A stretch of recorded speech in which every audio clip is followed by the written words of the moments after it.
Assalamualaikum warahmatullahi wabarakatuh. Berjumpa lagi dengan saya, Lisa Musarianti dari Universitas Muhammadiyah Yogyakarta dalam mata kuliah elektif Pendidikan Klinik. Pada kesempatan kali ini, kita akan melanjutkan pembahasan tentang formative assessment dan summative assessment. Seperti yang telah kita ketahui, bahwa proses penilaian harus bersifat berkelanjutan atau kontinu untuk bisa menilai pencapaian dari mahasiswa. Sehingga kita memerlukan minimal 2 metode dalam penilaian ini yang dinamakan penilaian sumatif dan penilaian formatif.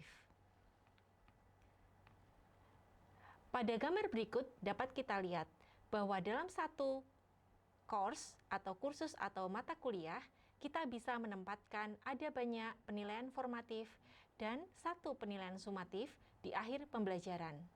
Sebagai contoh, apabila kita menjalankan suatu mata kuliah atau kursus yang berlangsung selama 4 pekan atau 1 bulan, maka kita bisa menempatkan 1, 2, atau 3 penilaian formatif dalam setiap pekannya. Dan kemudian di akhir mata kuliah kita akan menempatkan satu metode penilaian sumatif. Nah, sekarang kita akan membahas apa itu penilaian formatif dan apa penilaian sumatif. Dalam penilaian formatif, kita lebih berfokus pada pemberian feedback atau umpan balik selama proses pembelajaran mahasiswa. Penilaian formatif bisa saja memberikan nilai, namun nilai yang diberikan bukan merupakan nilai akhir untuk menentukan kelulusan mahasiswa.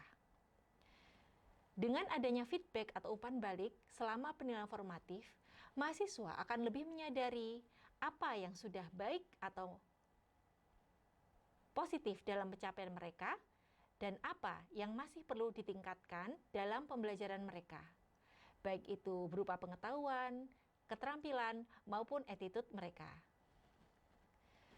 Idealnya, proses pemberian feedback atau umpan balik ini dalam situasi yang sangat kondusif dan bisa diterima serta dipahami oleh mahasiswa. Beberapa mahasiswa bahkan sangat tergantung pada teacher mereka atau dosen mereka untuk selalu diberikan suatu penilaian formatif dan umpan balik selama proses pembelajaran. Sedangkan penilaian sumatif yaitu suatu penilaian yang kita gunakan untuk menentukan lulus tidaknya seorang mahasiswa.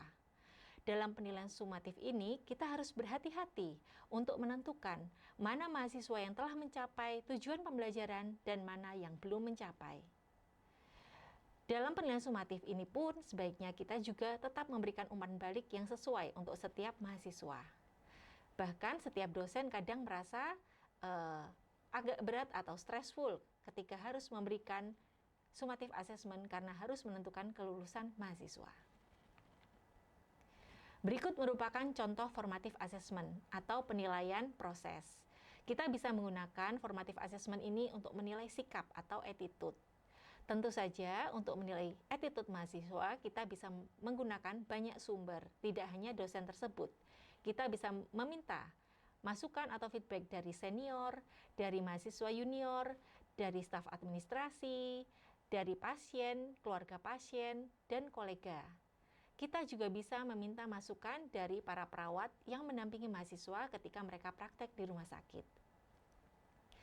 Penggunaan formative assessment ini tentunya akan bisa meningkatkan perilaku yang positif dan attitude mahasiswa, di antaranya kompetensi komunikasi, kepemimpinan, serta kerja tim mereka selama proses pembelajaran. Dalam proses memberikan feedback atau umpan balik, kita lebih fokus untuk memberikan masukan terkait pembelajarannya dibandingkan penilaiannya. Dan feedback atau umpan balik yang harus kita berikan wajib dipahami oleh mahasiswa. Nah, apa itu feedback yang efektif atau yang konstruktif? Kita akan membahasnya di pertemuan selanjutnya. Semoga bermanfaat. Sampai berjumpa kembali. Assalamualaikum warahmatullahi wabarakatuh.